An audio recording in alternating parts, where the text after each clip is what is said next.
I never thought I'd be left out in the cold by my own daughter. I never imagined the man she married would strip me of my dignity in my lowest moment, and that she would let him. But what they didn't know was that life had one last card for me to play. And when I played it, everything changed. Get ready, because what you're about to hear is not just a story, it's a reckoning. Comment below where you're watching from, and don't forget to subscribe to the channel for more stories like this. My name is Margaret.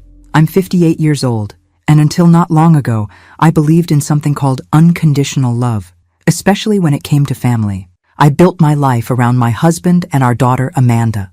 Every meal I cooked, every holiday I planned, every dollar I saved was for them. When my husband passed from cancer last year, it felt like the floor vanished beneath me. But I told myself I still had Amanda. I still had my daughter. I sold the house my husband and I had built from scratch in Cedar Park, just north of Austin. Too many memories, too many nights waking up expecting to hear his voice calling from the kitchen. Amanda and her husband, Chad, offered me a place to stay for a while, or at least Amanda did.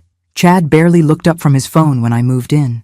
I tried not to make waves. I kept to my small room in the back. I cooked, cleaned, offered to run errands, trying to be helpful, trying to stay out of the way. But Chad had a way of making me feel unwanted.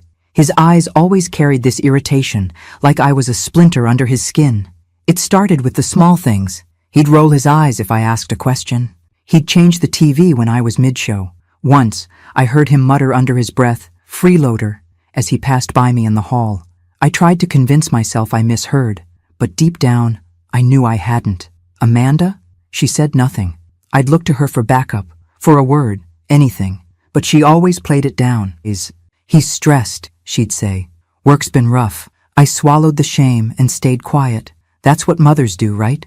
But that night, that one night, it shattered me. We were at the dinner table. I had made chicken pot pie, his favorite. Amanda was scrolling on her phone, Chad sipping beer like he always did. The silence was heavy. Then, out of nowhere, Chad looked up and said, "You know, maybe it's time we stop pretending this is temporary. We're not a charity." Amanda froze. I stared at him.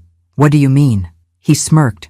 "I mean, how long is this supposed to go on? You're not working. You're not contributing. We've got bills. We didn't sign up for extra mouths to feed." My breath caught. My heart was pounding. I turned to Amanda, desperate. "Amanda?" She wouldn't meet my eyes. "Maybe it's best," she mumbled, "if you find something more stable. For everyone's sake. Everyone's sake." I didn't scream. I didn't argue. I stood up, walked to my room, packed my things. 2 suitcases. That's all I had left of my life. I didn't even cry while I packed. The tears came later, when I stood outside their building, the wind biting through my coat, and realized I had nowhere to go. Amanda didn't walk me out. Chad didn't even bother pretending. I sat on the curb for an hour. My phone battery was dead. My heart was too.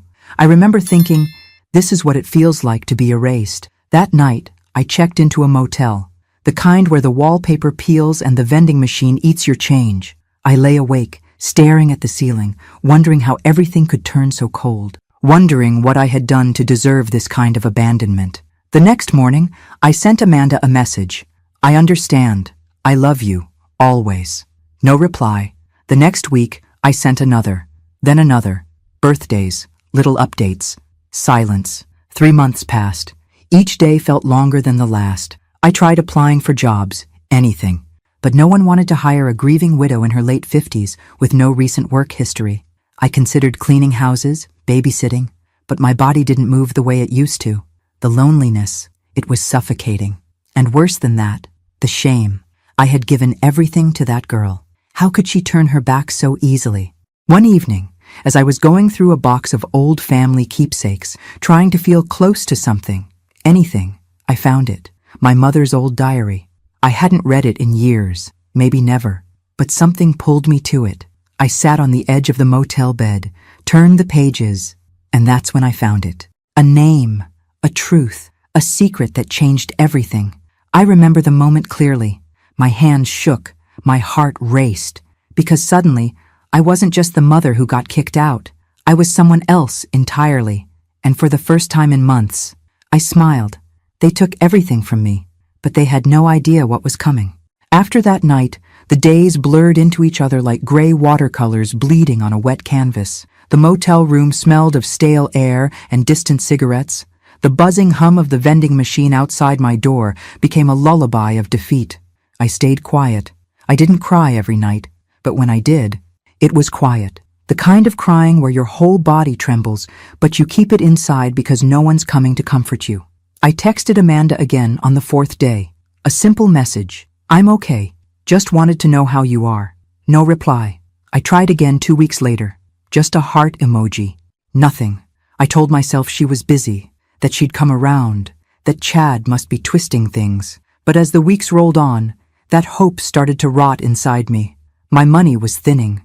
I tried getting part-time work, grocery stores, front desks, even a diner down by the highway, but I was either overqualified or not a good fit, which is just polite code for too old and too tired.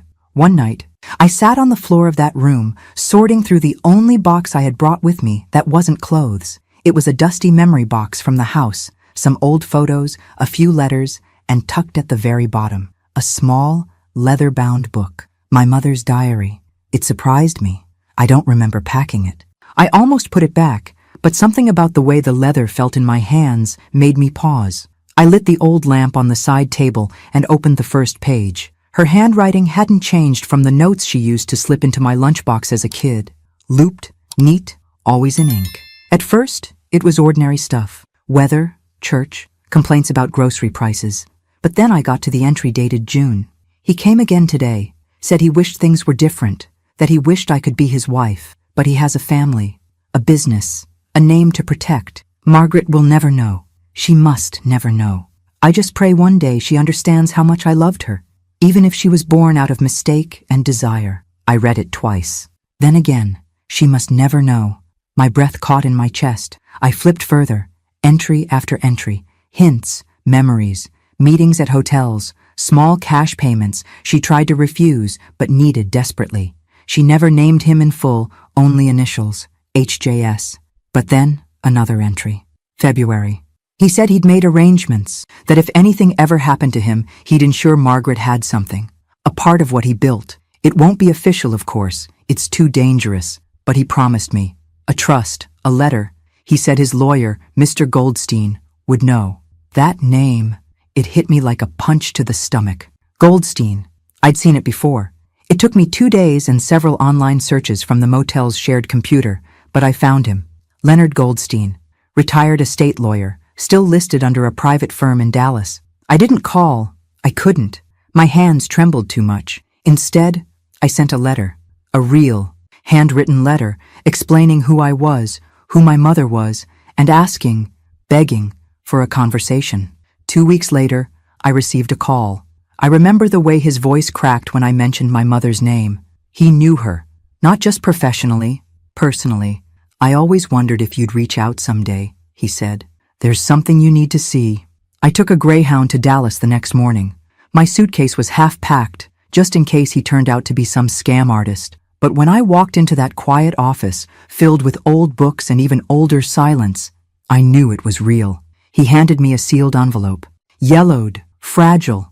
It was from Harold James Sterling, the founder of Sterling Energy, one of the biggest oil firms in Central Texas.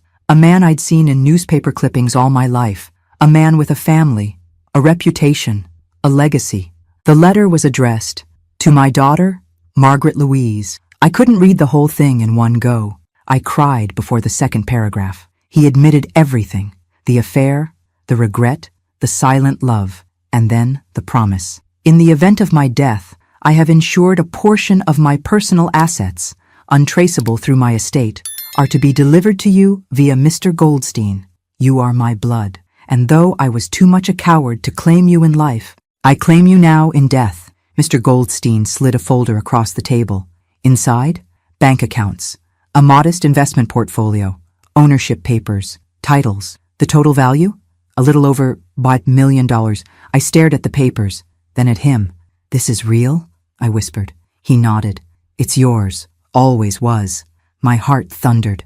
Not because of the money, but because for the first time in my life, I felt chosen, seen. I didn't scream or laugh or break down. I just sat there, quiet as a whisper, letting the truth wash over me like a long-awaited rain. That night in my motel room, I didn't sleep. I stared at the ceiling like I had for months, but this time, with a smile creeping onto my face. They thought they discarded me. They thought I was done, but they had no idea. I wasn't broken. I was just getting started. I didn't go back to Austin right away. Something inside me had shifted, permanently. I wasn't just Margaret, the forgotten mother. I was someone new now. Someone who had been lied to her entire life and finally saw the truth. For the first time in months, maybe years, I wasn't drowning in shame. I was breathing in clarity.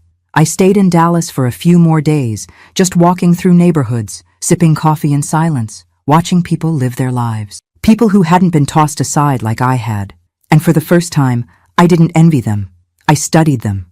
I wondered who among them wore smiles that masked heartache, who had been betrayed, who had clawed their way back from being invisible. Leonard Goldstein didn't just give me the inheritance. He gave me time. Time to process. Time to understand what I now held in my hands. It wasn't just wealth. It was power. And I had no idea what to do with it. But grief has a way of becoming fuel when you've been humiliated enough. When I returned to Austin, I didn't go back to the motel. I booked a short-term rental downtown, just off South Congress. Clean, modern, quiet. The kind of place Amanda and Chad would never imagine me affording. I began dressing differently, more polished, more deliberate. Not flashy, just invisible in a new way. The kind of invisible that gets you through doors. I started watching YouTube videos on investing, real estate, contracts. I learned the language of business, not because I wanted to build an empire, but because I wanted to protect myself. I would never be powerless again. That's when I found it. The listing was buried on a real estate auction site, a unit apartment building in East Austin. A little run down, but structurally sound. The location? The exact complex where Amanda and Chad lived. I sat there, staring at the screen, heart pounding. It was listed as distressed, with the owner defaulting on property taxes. Auction scheduled in 2 weeks. I didn't hesitate. With Mr. Goldstein's help, I created an LLC, an anonymous shell company. I filed the paperwork, transferred the funds, and placed the bid. I wasn't planning revenge. Not exactly. But I was going to take control of the one place they thought they ruled. The auction came and went. I won. Quietly. Legally. Entirely under the radar. And just like that, I owned the building where they lived. Where they kicked me out with 2 suitcases and a hollow excuse. Where they humiliated me in my lowest moment. I remember sitting at my desk, looking at the deed, and whispering aloud, "Let's see how Chad likes paying rent," to a mouth he couldn't feed. A month later, the notification letters were sent out to all tenants. Rents would be reassessed, lease terms reviewed, and for Chad and Amanda, the new amount was triple, not double, triple. Market value plus overdue fees. He must have exploded. I didn't need to see it to know. I could feel the rage from miles away. But it wasn't about money. It was about pride. Chad was a man who needed to feel in control, and I had just pulled the rug out from under him, silently. Amanda tried to call me 2 days after the notice. It was the first time she reached out since the night I left. I let it go to voicemail. "Mom, I don't know if you heard, but something weird's going on. Our rent just shot up, like, a lot. Chad's losing it. I don't know. Can we talk?" I didn't respond. This wasn't about vengeance. This was about gravity. They needed to feel the weight of their choices. I drove by the building once, late at night. Their lights were on. I could see shadows moving behind the curtains. Amanda pacing. Chad yelling, his silhouette unmistakable. I watched them for a minute, then drove away. Part of me felt hollow. Part of me felt vindicated. And part of me still hurt like hell. Because even now, knowing what I knew, holding what I held, I would have given anything to be invited back in. Not to the apartment, but to my daughter's heart. But I knew that wasn't possible. At least not yet. So I stayed silent. And I waited. Because sometimes, the loudest justice is the one that doesn't say a word. And I wasn't finished yet. I didn't realize how much I had changed until I saw Amanda at the grocery store 3 weeks after the rent increase. She didn't see me. I was 2 aisles over, hidden behind a rack of discounted cereal. She looked tired. Not just tired. Worn down. Her hair was tied back sloppily, the way she used to do when she'd been crying. Her cart was half empty, mostly cheap staples, rice, eggs, a few off-brand cans. I should have walked away. I didn't. I followed her through the store at a distance, heart pounding like I was doing something wrong. She paused in front of a small box of mac and cheese, then looked down at her phone. A text from Chad, maybe. Her shoulders sank. She put the box back. That moment broke me. Not because I pitied her, but because I remembered the little girl who used to run to me crying when she scraped her knee. The one who asked me every night to check for monsters under her bed. And now, she was living with one.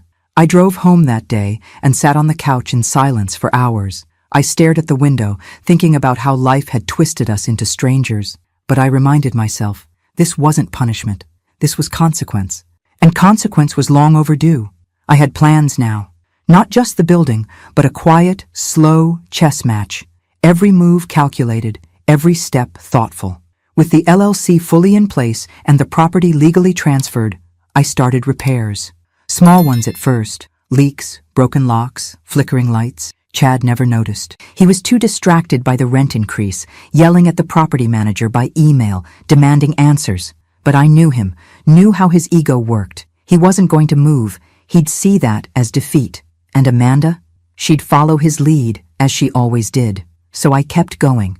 I changed the property signage, had a security camera installed near the lobby, updated the tenants' mailboxes, all under the name of my company, ML Holdings, short for Margaret Louise. No one knew who was behind it.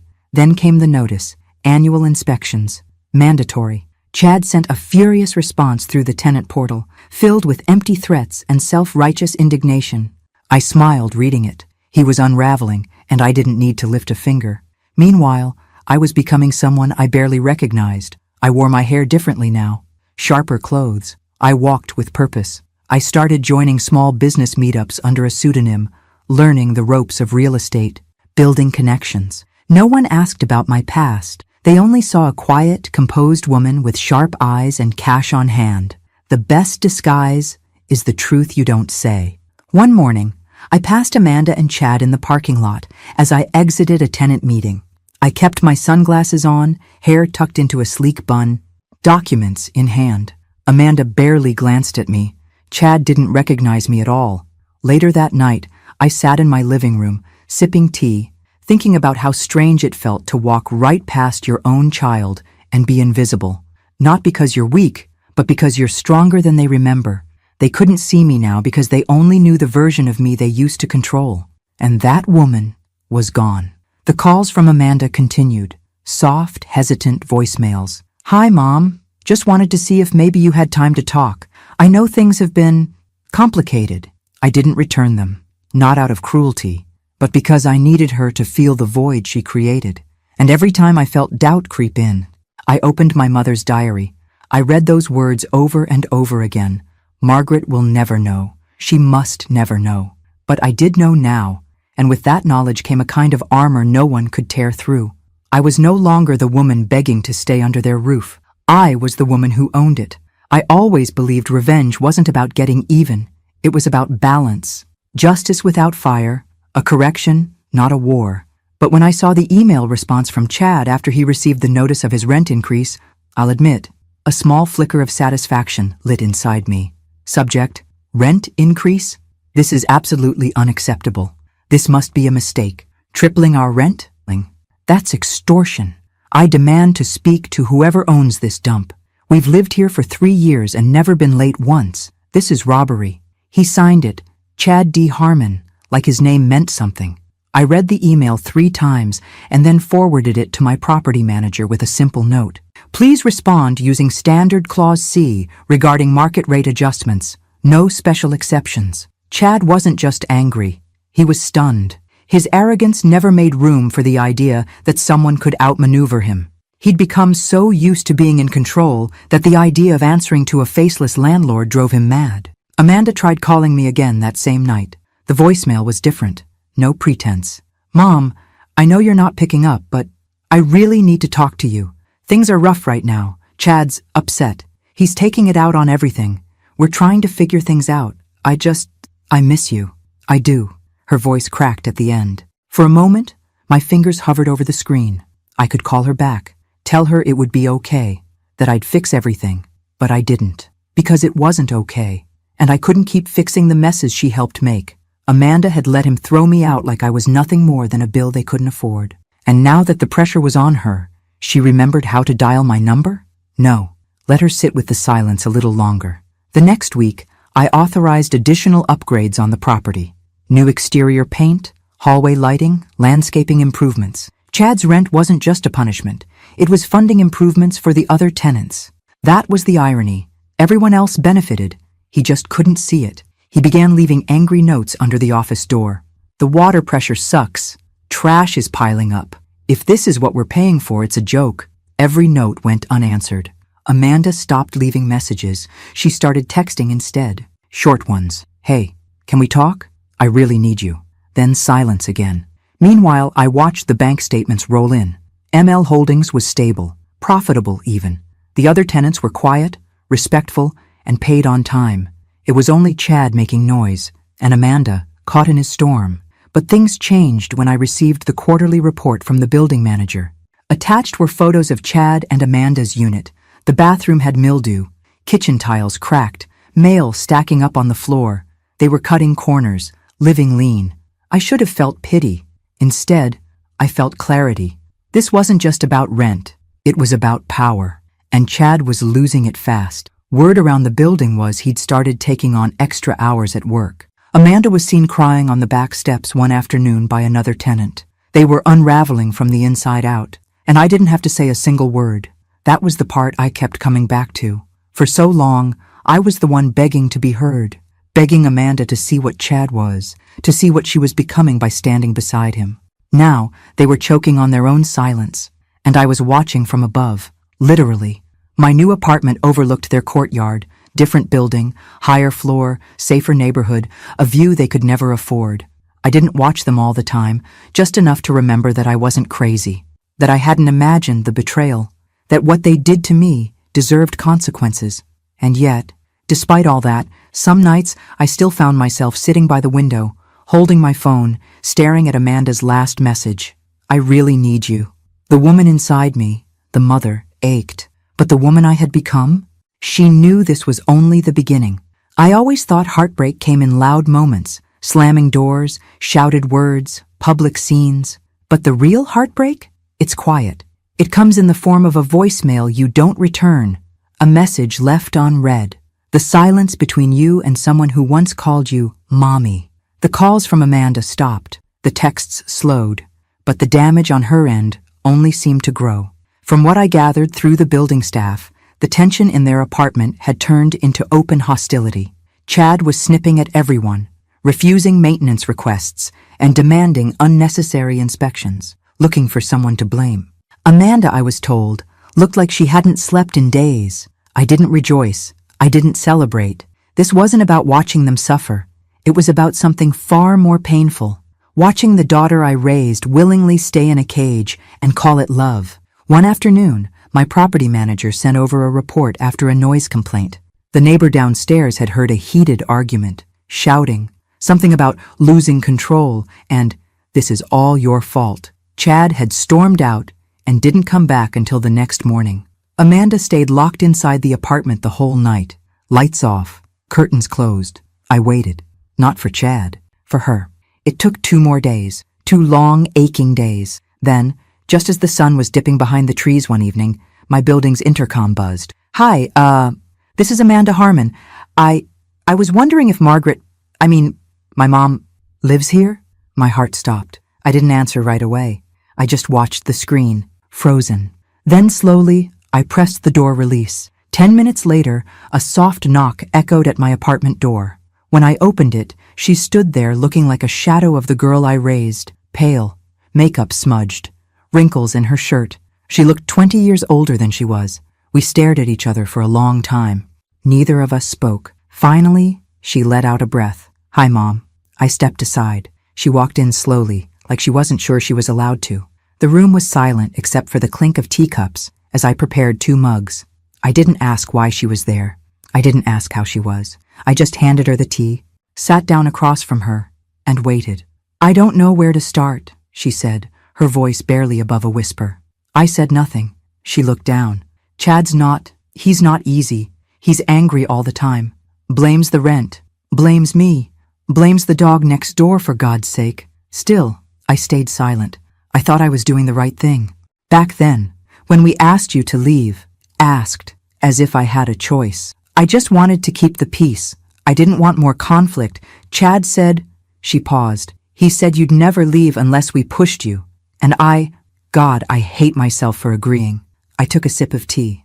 I miss you, she whispered. But I don't know how to fix it. I studied her face. Every line, every flinch. She was looking for forgiveness, but afraid to ask for it. So I gave her the only thing I could. Silence. Because sometimes silence is safer than the truth. We sat like that for nearly an hour. She didn't ask for money. She didn't ask for help. She just wanted to be near me. And I let her. When she finally stood to leave, she reached for my hand. I'm sorry, she said, for everything. I didn't say it back. I just held her hand a little longer than she expected. She pulled away first, and then, with tears welling up in her eyes, she walked out the door. I didn't cry. But the second the door clicked shut, I sank into my chair, holding the warmth of her teacup in my palms like a lifeline. She had come. She had looked me in the eye. And now I knew. The cracks were finally starting to show. The thing about power, real power, is that you never have to raise your voice to use it. You don't slam doors or shout threats. You just pull a string here, close a door there, and watch the ones who underestimated you start to squirm. And Chad? He was squirming. After Amanda's visit, things grew darker in that apartment. I didn't need a camera to know it. You can feel a house unraveling if you listen closely enough. The maintenance team told me Chad had become unhinged, storming down to the management office twice a week, demanding to know who owned the building. He wanted names. He wanted a face. He wanted someone to blame. The fact that he didn't have one? That made him spiral. He started digging. I knew he would. Chad wasn't the type to accept defeat quietly. I'd seen the way he used to search Amanda's phone when she took too long at the store. The way he checked her receipts, commented on how long she took to run errands. Possessive didn't even begin to cover it. So when he started poking around for the name behind ML Holdings, I was ready. He started by trying to look up the LLC, standard. But my lawyer had filed everything through a privacy trust. No names, no leads. Then came the phishing emails to my property manager. Pretend to be a tenant. Ask who owns the building. Sloppy. Desperate. He even called the title office, pretending to be a lawyer representing another property. The clerk flagged it and reported it straight to us. And when those routes failed, he turned inward. Amanda. I don't know what happened exactly, but one of the neighbors called the management office and asked if someone could check on the Harmons. She said she heard glass breaking. Raised voices. The kind of anger that doesn't just come from bills, it comes from fear. The maintenance man went up there. No one answered. But through the door, he could hear Chad pacing, muttering, Amanda crying. The silence afterward was heavier than the yelling. A few days later, I received a strange envelope. No name on the outside. No return address. Inside? A note. I know what you're doing. You think you're clever, but you don't scare me. I'll find out who you are, and when I do, you'll regret it. No signature, but I recognized the handwriting. Chad wrote like he spoke, angry, uneven, pressing too hard on the paper. I sat there with the letter in my hands, heart thudding, not out of fear, out of memory, because it took me back to the moment he stood in that kitchen and looked me in the eye like I was dirt beneath his feet, the way Amanda stood beside him, not just silent, but complicit. And now, he was the one grasping at shadows, choking on uncertainty, screaming into the void. It was poetic, but it was also dangerous. So I doubled down. I had my lawyer contact building security. We installed more surveillance, discreet, legal, routine. I made sure the other tenants were protected. The building wasn't going to fall apart because one man couldn't handle the weight of his own cruelty. And Amanda? She didn't call again. But I heard from the building manager that she'd been walking to work. Her car had been sold. Their utilities were being cut back. Lights off by PM. No heat some nights. The cracks weren't just in their relationship. They were in their survival. And yet, through it all, I kept my distance. Because this wasn't about revenge. It was about resolution. Letting Chad's world shrink until he realized how small he really was. And letting Amanda decide. Would she stay in the cage? or find the key I'd placed right in front of her. I knew she wasn't ready yet, but the walls were closing in, and secrets have a way of leaking through cracks. I didn't expect the knock on my door that night. It had been quiet for days. No emails from management, no voicemails from Amanda, no more anonymous threats. Just silence, the kind that feels like a storm crouched in the distance waiting. But when the knock came, soft and slow, something in my chest tightened. I opened the door. Amanda stood there, soaked from the rain, a grocery bag clutched to her chest like it was the only thing keeping her upright. Her eyes were red and her mouth opened, but nothing came out. She looked like she had run out of words days ago. I stepped aside. She walked in slowly, dripping water on the hardwood floor. I handed her a towel, and we moved without speaking. I warmed the kettle, poured 2 mugs of chamomile tea. She sat on the edge of the couch like she didn't want to stay long, like she didn't deserve to, and maybe she didn't. She stared into her cup, eyes hollow. "He's not who I thought he was," she said finally. I stayed quiet. I knew. Part of me always knew, but I told myself it was stress, that he just needed support, that if I was patient, he'd come around. Still, I said nothing. She looked up, her voice trembling. "He thinks someone's targeting us. He's obsessed. He's been going through my phone, my emails. Last week, he followed me to work, said he was making sure I wasn't involved." A shiver ran through her, and not from the cold. "He asked if I was hiding something. If you were hiding something." That caught my breath. She didn't wait for an answer. "I told him I hadn't spoken to you in weeks, that I didn't even know where you were." She paused. "But that was a lie." I met her eyes for the first time. "I found your building listed in a security notice. Same management company. I figured it out. It wasn't hard." Of course it wasn't. Amanda was smart, always had been. But smart doesn't always mean brave. And now she looked like someone who had finally opened her eyes and hated what she saw. I didn't speak. Not yet. "I miss you," she whispered, "but I don't even know how to be around you anymore." My hand tightened around the mug. "You left," she said, voice cracking, "and I let you. I let him push you out." Finally, I spoke. "No, Amanda, you didn't let him. You stood with him." That stopped her cold. She blinked. Her lips parted slightly, like she wanted to deny it, to defend herself. But there was nothing left to defend. I stood up, walked to the window, stared out into the night. "I begged for your voice that night," I said. "Just one word, just one, and you stayed silent." Behind me, I heard her exhale, a quiet, broken sound. "I didn't think it would get this bad," she said. "I thought I could manage him." "You can't manage a man like that," I said softly. "You survive him, or you leave him." She didn't respond. She didn't have to.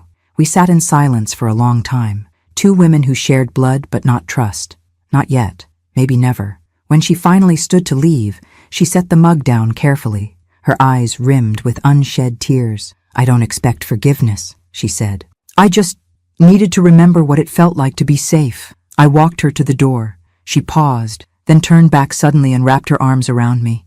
I didn't return the hug at first, then I did, but gently, cautiously, like someone trying to hold a memory without letting it slip through their fingers. When she pulled back, she didn't say goodbye. She just looked at me one last time and left. And as the door closed behind her, I felt something shift deep in my chest. Not forgiveness, not yet, but the faintest flicker of something that might one day grow into it, if she let it. The invitation went out on a Tuesday morning, quietly, professionally, without fanfare. A tenants' meeting to discuss upcoming building renovations, scheduled in the common room the following week. Mandatory attendance, questions welcome. I knew Chad would be there. I knew he wouldn't be able to resist. He wanted a name, a face, someone to point a finger at. He had no idea he'd be walking right into the hands of the woman he discarded like a broken appliance. The day of the meeting, I arrived early.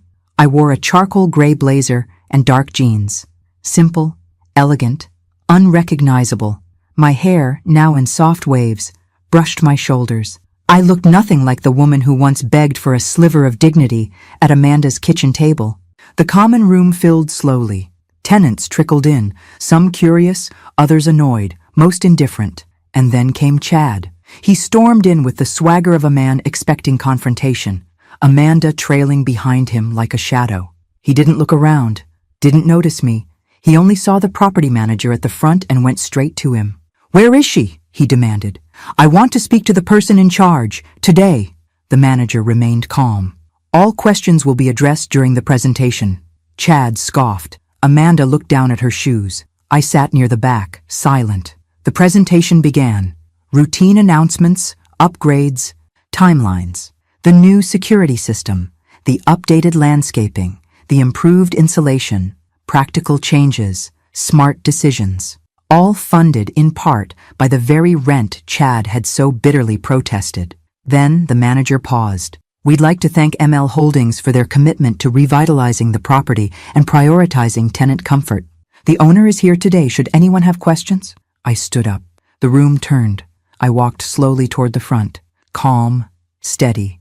Every step a quiet drumbeat in my chest. Chad's face twisted in confusion, then disbelief. Amanda's mouth parted in shock. I turned to the room. "Good evening," I said. "My name is Margaret. I'm the owner of this building." You could hear a pin drop. Chad stood up so fast his chair scraped the floor. "You? This is a joke. What kind of game is this?" I looked at him, really looked at him, and saw the cracks he had tried to hide, the sweat behind his collar, the puffiness under his eyes, the panic. "No game," I said softly. "Just business." He took a step forward. "You manipulated this. You've been behind this the whole time. You raised our rent. You're trying to ruin us." I held my ground. "I gave you a roof. I made improvements. I treated every tenant equally. What I didn't do was forget." He opened his mouth to speak, but I turned back to the group. "If anyone has questions about the changes or improvements, I'm happy to answer them after the meeting. Thank you." I stepped aside. The meeting resumed, but the tension never left the air. Chad didn't sit down. He just stood there, trembling, furious. Amanda sat with her hands clasped tightly in her lap, eyes wide and wet. When the meeting ended, tenants came to me, shaking hands, asking questions, thanking me. Some had suspected. Most had no idea. Chad waited until the room emptied. Then he marched toward me. "You think you've won," he hissed. "But this is nothing. You've made an enemy." I stared at him, eyes level. "No, Chad, I didn't make anything. You did. The day you looked me in the eye and treated me like I didn't matter." Amanda stepped between us. "Chad, stop." He turned to her, shocked. "What did you just—" "I said stop," she repeated louder this time. "She's not your enemy. She never was." "You are?" He looked at her like she'd struck him, and in a way, she had. Amanda turned to me, her voice trembling. "I didn't know, I swear, about the building, the money, any of it." I nodded. "I know. Why didn't you tell me?" "Because you had to see it, not just hear it." She blinked back tears. Chad scoffed, stepping back. "You two deserve each other." "No," I said quietly. "She deserves better." Then I turned and walked away, and for the first time since that awful night in their kitchen, I felt something shift inside me. Not revenge, not satisfaction, but power, quiet, firm, and entirely mine. Amanda showed up at my door again 4 days later, this time holding something in her hands that made my knees buckle the second I saw it. A book, faded leather, corner torn, the spine barely holding. My mother's diary. I opened the door without a word. She stepped in, eyes wide, her breath shaky. "I found it in my closet," she said. "The last time I visited you. You must have left it behind." She placed it on the coffee table like it was sacred. And for me, it was. I read it. My heart stopped. "I wasn't trying to pry," she rushed, "but I recognized her handwriting. I was looking for something that made sense." Silence fell between us like a curtain, heavy, still. "I didn't know about Harold Sterling," she whispered, "or the money, or the trust, or any of it." I nodded once, slowly. "I didn't know either, not until I had nothing else to lose." Her voice broke. "Mom, why didn't you tell me? Why did you let me believe you were helpless?" I looked her in the eye, and for once, she didn't look away. "Because I was helpless. The night you closed the door on me, I didn't have a plan. I didn't have money. I didn't even have a place to cry where someone wouldn't knock and tell me to keep it down." Amanda winced. "I found the diary at my lowest point, when I was counting coins to eat dinner, when I hadn't spoken to anyone in a week. That diary, it didn't just tell me who I was. It reminded me that I mattered, that my mother didn't just love me. She fought for me, silently, without ever being able to show it." Amanda sat down, hands clenched in her lap. I don't know how I became the kind of daughter who could do what I did. I keep asking myself that, over and over. I walked to the window, stared out at the street below, the quiet hum of life passing by. You didn't become her all at once, I said. It was small choices, letting things slide, choosing peace over truth, believing love meant loyalty, even when it hurt. She stood and walked toward me. I've left him. The words hit the air like a bomb. He tried to go through my things again, my laptop, my bag. I told him no, that was it. He screamed, packed a bag, and left. Said he'd be back. I changed the locks the next day. I turned to her, stunned. I don't know who I am without him, she admitted, voice trembling. But I'd rather find out than keep disappearing. A silence passed between us, thick with everything we hadn't said. Then she looked down at the diary. You didn't deserve what I did, what we did. I can't fix that, but I want to try. I walked back to her slowly, sat down beside her. I used to dream about hearing those words, I said, but when you say them now, they don't fix the past. They rewrite it. She looked at me confused. I held her hand gently. You see me now. That changes everything. We sat there together for a long time. The kind of silence that doesn't hurt, but heals. The kind that comes after truth has finally had its say. Before Amanda left that night, she paused at the door. You didn't raise me to be weak, she said. I just forgot how strong you were. I smiled softly. No, I said. You didn't forget. You just stopped looking. And now she was seeing everything. Not just who I had become, but who I'd always been. When the email came in from Chad, I almost didn't open it. The subject line alone made my stomach churn. We need to talk. Now. I read it, slowly, carefully, his words sharp, frantic, and dripping with desperation. I know everything. About the building. About the inheritance. About your little secret with Sterling. You think you're clever? You think you can ruin my life and walk away smiling? Let me make something clear. If you don't undo this, I will go to the press.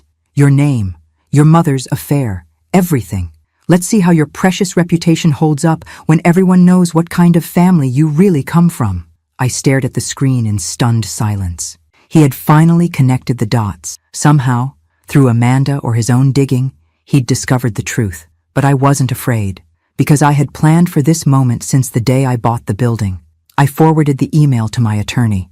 By the next morning, Chad received a cease and desist letter.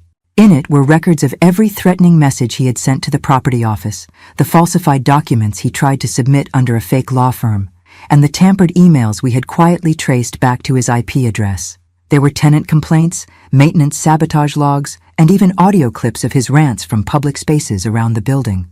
We didn't need to press criminal charges. Just one defamation and harassment suit was enough. He panicked, and I knew it because Amanda called me 2 days later. He's gone, she said, her voice shaking. Packed up while I was at work. Left a note saying he was being hunted. Said you ruined his life. He ruined his own, I said quietly. Amanda was silent. Then, I'm sorry. Again, for ever thinking he deserved my silence. You were scared, I replied. I've been there. Fear makes you small, but you don't have to stay that way. It wasn't long before Chad tried to retaliate, posting vague rants on social media, implying corruption, betrayal. He never named names. He couldn't afford to. Not after the second letter from my attorney threatened legal action for every word he published. He went quiet after that. Publicly, at least. Privately, I knew he'd never forget the day he realized the woman he kicked out with 2 suitcases and a tired face now owned the roof over his head, the lease under his name, and the keys to every locked door he once slammed in mine. Amanda, on the other hand, was transforming. She moved out of the unit within a month, found a small studio near her job, started therapy, joined a community art class. She even painted something for me, an abstract of a phoenix in dark reds and golds. I hung it above my fireplace. We talked more often now. Not every day, but when we did, it was real, honest, no more pretending. The last piece of the puzzle came in an envelope. Another letter, this one from Mr. Goldstein. Congratulations, Margaret. The building has officially been transferred. The final tenants have signed new agreements. The lawsuit against Mr. Harmon has been resolved in your favor. You are now free to sell, hold, or restructure as you see fit. I folded the letter carefully, held it to my chest. This wasn't just about money, or property, or revenge. This was about truth, about reclaiming my name, my story, my strength. The next morning, I called a realtor. I was ready to close the last chapter and open the door to a life I no longer had to survive. I could finally live it, on my terms. I sold the building in late spring. The final paperwork was signed on a bright, cloudless Tuesday. No fanfare, no ceremony, just a quiet click of a pen, a firm handshake, and the weight of 3 years of grief, betrayal, and silence finally lifting off my shoulders. The money was wired to my account the next day, but I didn't celebrate. Instead, I wrote a check, a large one. Half of the proceeds went to a local shelter for women and children in crisis. The kind of place I wish I had known existed the night I stood on that curb with 2 suitcases and no one to call. I asked them to build a wing named after my mother, the Eleanor House. It was my way of honoring the woman who gave me strength in silence, who hid a lifetime of secrets so that I could one day discover the truth and become something more than what the world expected. The other half? I used it to buy a small house. It wasn't extravagant, just a charming little 2-bedroom on the same street where I grew up in Cedar Park. Oak trees out front, a porch swing, enough space for quiet, for healing, for growing tomatoes if I ever felt like trying. The day I moved in, Amanda helped carry boxes. She didn't say much, neither did I. But after we finished unpacking, she sat beside me on the porch swing, legs tucked under her, eyes scanning the street like she was trying to recognize the girl she used to be. "I remember riding my bike here," she said softly. "Before everything got complicated." I nodded. "You were always safe here," I told her. "I forgot how that felt," she whispered. "We didn't talk about Chad. We didn't need to. His chapter had closed without a dramatic ending, just silence. He disappeared into a new city, a new job, probably a new lie, but not before signing a non-disclosure agreement and quietly dropping his threats. The last thing he wanted was another legal battle, or worse, for the world to see the truth about him. He was a ghost now. Amanda stayed for dinner. We made grilled cheese sandwiches and tomato soup like we used to when she was little. She laughed when she burned one side. I laughed when she tried to blame the pan. It was the first real laughter we had shared in years. That night, after she left, I stood at the window, holding a cup of tea in both hands, watching the moonlight stretch across the front lawn. And for the first time in a long, long time, I said the words out loud. "I forgive you." Not to Amanda, to myself. Because that was the hardest part, not rising from the ashes, but learning that I was never the fire they tried to extinguish. I was the spark they underestimated. They taught me that silence was weakness, but I learned how to weaponize it. They tried to erase me, and I became someone they could never forget. I sat down on the couch, opened the diary one last time, and tucked a note inside for Amanda to find someday. You don't need their love to be worthy. You don't need their approval to be strong. You only need the truth, and to never, ever forget who you are. The clock ticked softly in the background. My tea grew cold in my hands, but my heart, it was finally warm. I didn't need to scream. I didn't need to win. I just needed to be who I was all along, and now, finally, I was home. Thanks for listening. Don't forget to subscribe and feel free to share your story in the comments. Your voice matters.